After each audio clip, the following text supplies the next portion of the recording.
Bien, una noticia importante y justamente tenemos al presidente de FedExport, a don Felipe Rivadeneira, para que nos cuente más a fondo sobre este convenio, sobre los pasos a seguir y cómo este convenio nos va a asegurar que nuestras exportaciones del producto de primera calidad, que es el producto ecuatoriano, pues no sean contaminadas con el narcotráfico. Bienvenido, Felipe, gracias por estar con nosotros. ¿Y qué nos puede comentar sobre este convenio?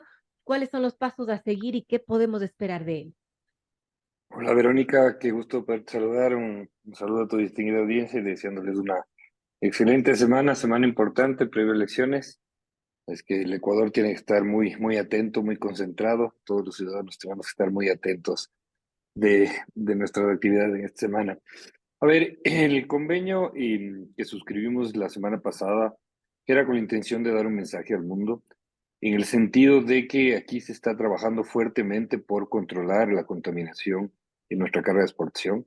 Las exportaciones del Ecuador se han ganado su prestigio en los últimos 50, 60 años alrededor del mundo, y no por algo somos calificados como quienes exportamos el mejor banano del mundo, ¿no es cierto? El mejor camarón del mundo, la mejor flor del mundo, etcétera. Y lamentablemente hacia afuera solo se habían dado malas noticias, es decir, las incautaciones siempre generan noticias negativas, y eso es algo que nosotros teníamos que revertir, y por eso fue todo el acto simbólico, si lo podemos poner de alguna manera, ¿no? Es decir, hicimos el convenio con la Policía Nacional, con la Dirección de Antinarcóticos, con el Ministerio del Interior, con la presencia del señor ministro Zapata, el comandante de ese entonces, el comandante Salinas, el cónsul de los Estados Unidos y el consejero de la Unión Europea.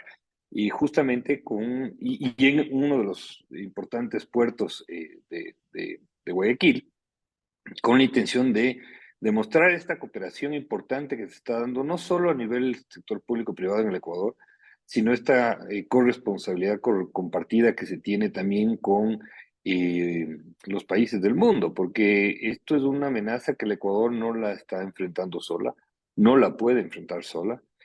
Tú sabes la cantidad de recursos que tienen este negocio mal habido de las drogas, ¿no es cierto? Tienen innovación en tecnología, tienen tentáculos que se adentran inclusive y que han puesto en vilo inclusive los mismos pilares de nuestra república, lo que hemos vivido en los últimos 2, 3 meses con el magnicidio de un candidato presidencial. Es algo que no solo había vivido en el país, es una amenaza que creo yo que el Ecuador nunca estuvo preparado, y no creo que ningún estado esté preparado, la verdad sea dicha, ¿no? Yo creo que si Así uno es. ve la historia, lo que ha pasado en México, lo que ha pasado en Guatemala, lo que ha pasado en Colombia en los 80, 90, es una amenaza que sobrepasa cualquier capacidad de reacción del Estado, y ya sabemos que el Estado, además de por sí, es un Estado lento, ¿no es cierto? Entonces, uno de los puntos principales de esto es dar ese mensaje importante, que creo que el objetivo se cumplió. Todas las grandes cadenas de comunicación a nivel mundial recogieron este gran esfuerzo que se está haciendo en el país, y sobre todo el hecho de poder trabajar de aquí, iniciar y sentar las bases de un frente empresarial por la seguridad, ¿no? Yo creo que eso es importantísimo. Hay que invitar a todo el mundo que se sume a esto, porque tenemos que ver la manera de protegernos, ¿no? Y de que nuestras exportaciones, que es un bien preciado que tiene nuestra economía, que genera empleo, que genera divisas, siga adelante y no se vea afectado en los puertos de destino, y también con esa cooperación importante, como te digo, que va a haber y que va a existir con los dos países. En la semana anterior, fíjate, Verónica, estuvo una Ujú. delegación de Amberes y de Rotterdam aquí, es decir, de Bélgica y de Holanda, de los puertos principales, justamente haciendo una misión exploratoria, porque obviamente tenemos que usar inteligencia y compartir esta inteligencia, que es uno de los principales puntos del convenio que se firmó. Respondiendo a tu pregunta, perdón que me di toda ese antecedente, pero creo que era importante que la ciudadanía entienda y sepa el contexto, que no es simplemente la firma de un documento, ¿no? Segundo, también tenemos la oportunidad de gestionar recursos de cooperación internacional en conjunto. El sector privado, tú sabes, tiene una agilidad diferente, y podemos atacar directamente cooperación internacional, y eso es algo que también puede servir mucho para poder dotar a la policía de instrumentos, de tecnología, que no necesariamente tengan que ir por el lado público, ¿no? No es fácil, es una tarea cuesta arriba, pero hay que intentarlo. Y por último, creo yo que lo que hay que buscar también es tener mecanismos de comunicación directa. Te diría desde que suscribimos el convenio, si no estoy mal, fue el miércoles de la semana anterior, ya pudimos establecer acciones de alarma, tener esa comunicación fluida para alertar donde posiblemente nuestros afiliados nos están dando señales de que pueda existir y empezar con algo que no es fácil, que tiene que trascender gobiernos, esto sí te digo, no tiene que ser un tema de este gobierno o del que viene, sino tiene que ser una política de Estado, porque esto es algo que lo vamos a tener que luchar durante muchos años, ¿no? Importante, amigos. Conversamos con Felipe Rivadeneira, presidente de FedExport. Son las 7:30 de la mañana.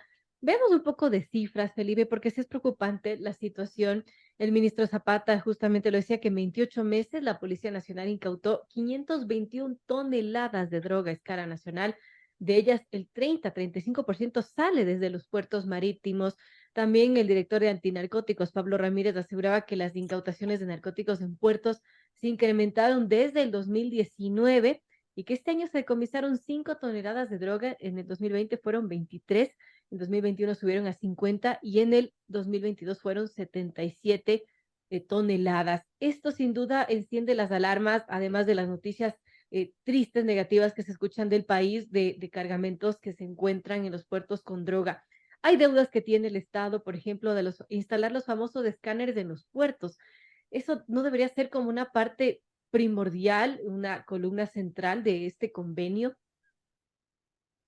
A ver, sí, un análisis también, una precisión. El flujo de la droga o del transporte de droga ha ido cambiando. Y si te pones a ver justo las cifras que tú mencionas, Verónica, el mayor destino de la droga actualmente es de Europa. Y antes era Estados Unidos y para Estados Unidos tenían otro tipo de logística, ¿no? Es decir, algo que he mencionado, que una de nuestras fortalezas como sector exportador es justamente la logística que tenemos, ¿no? Es decir, el Ecuador exporta muchos contenedores de la semana y esta misma fortaleza que el Ecuador ha ido desarrollando por ser un país dolarizado, que exporta en dólares, también se ve siendo la amenaza, ¿no es cierto?, que utilizan estos carteles para aprovecharse de esta logística, ¿no? ¿A través de qué? Del eslabón de la logística informal. Entonces, claro, no es lo mismo tratar de contaminar cocaína o cualquier tipo de estupefaciente cuando tienes 10, 20, 30 contenedores a la semana. El Ecuador exporta 2.000, 3.000 a la semana. Entonces estás hablando de que el control es difícil y ahí viene lo que Claro. tú mencionas de los escáneres, ¿no? Y los escáneres es una realidad, se los van a acabar de instalar en el mes de noviembre y poco a poco los que falten hasta el mes de marzo. Sin embargo, no es la panacea, no es la solución infalible, te tengo que ser sincero. Hay que buscar la manera de generar un protocolo de seguridad alrededor de los escáneres. Hay mucha discusión que se está teniendo y que todavía debe resolverse en cuanto a la traslación de responsabilidad, por ejemplo. Es decir, si yo ya como exportador ya paso el control del escáner limpio y me vuelven a contaminar, ¿de quién es la responsabilidad? Del puerto, etcétera, ¿no? Entonces, hay muchos temas que hay que ver eso. Y como te decía, la ruta de la droga ha cambiado. Ahora, si es de Europa el destino final, Ecuador, no nos olvidemos, de un país de paso, no es un país productor. Y esas cifras que tú mencionas son cifras realmente importantes de incautación para ser un país de paso, porque no somos un país productor. Y eso, lógicamente, si tú ves que ya el destino es de Europa, la vía marítima es la vía utilizada, que es la que lamentablemente nos afecta por el tipo de exportación que tenemos y el volumen de contenedor que tenemos, ¿no? Un banano es un sector que exporta muchos contenedores, donde la utilidad es muy baja por contenedor y necesita ese gran volumen. Esto Ujú. por darte un ejemplo. Madera es otro ejemplo. El cacao es otro ejemplo. Entonces, eh, insisto, una de nuestras fortalezas se termina convirtiendo un atractivo muy fuerte para estas bandas delincuenciales y lógicamente tenemos que trabajar. Para mí aquí con cooperación, lo que te mencionaba de la delegación de Amberes de Rotterdam no es menor, es decir, tiene que haber agentes ya europeos acá establecidos en las aduanas y en los puertos del Ecuador. Igual el ministro Zapata mencionó también que ya tenemos un puesto en la Europol y eso es importante porque muchos de los se podría decir de las incautaciones que suceden no en el Ecuador, sino en los puertos de vecinos son porque el Ecuador ha cruzado esa información, es decir, ojo, esa carga está posible de ser contaminada, etcétera, ¿no? Pero hay que empezar. La discusión ha ido cambiando. Antes la discusión de los escáneres para nosotros era una discusión desde un punto de vista exclusivamente económico, porque obviamente nos afecta a la competitividad, tiene un costo que nos están haciendo asumir, como no sucede en Colombia, por ejemplo. En Colombia esto lo asume el Estado. Y claro, cada costo incrementado en una economía dolarizada donde exportas en dólares te afecta mucho la competitividad, porque tú no puedes trasladar eso al precio final.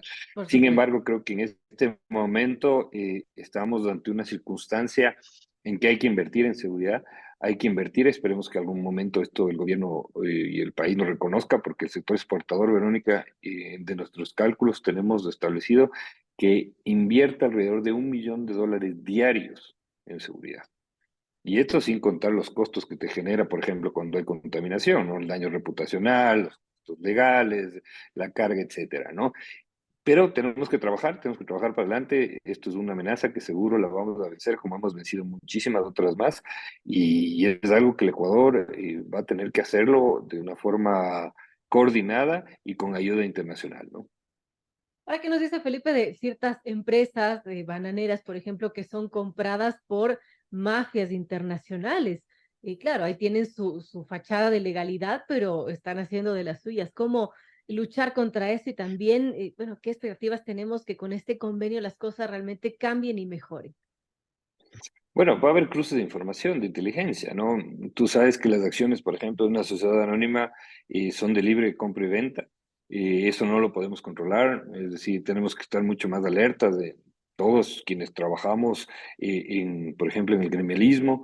Sin embargo, muchas de esas pueden estar escondidas, es decir, tú puedes tener a alguien sentado al lado tuyo que no sepas en realidad quién es, ¿no? Es decir, o que tenga una fachada distinta.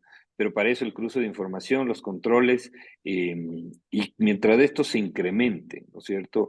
Y sean más efectivos, obviamente va a haber un desincentivo para que nadie se caiga en esta tentación horrible que es el narcotráfico, ¿no? Bueno, esperemos que haya resultados con este convenio muy importante. Gracias a Felipe Rivadeneira, presidente de la Federación de Exportadores de FedExport, por comentarnos más detalles sobre lo que se firmó el pasado miércoles en presencia de delegaciones diplomáticas. Y bueno, es un mensaje importante, como decía también Felipe. Gracias por estar con nosotros. A ti, Verónica, gracias. Disculpa por el retraso, tuve un pequeño problema tecnológico al iniciar la mañana de esta semana. Tranquilo, todo está en calendario. Ok, Bien. perfecto.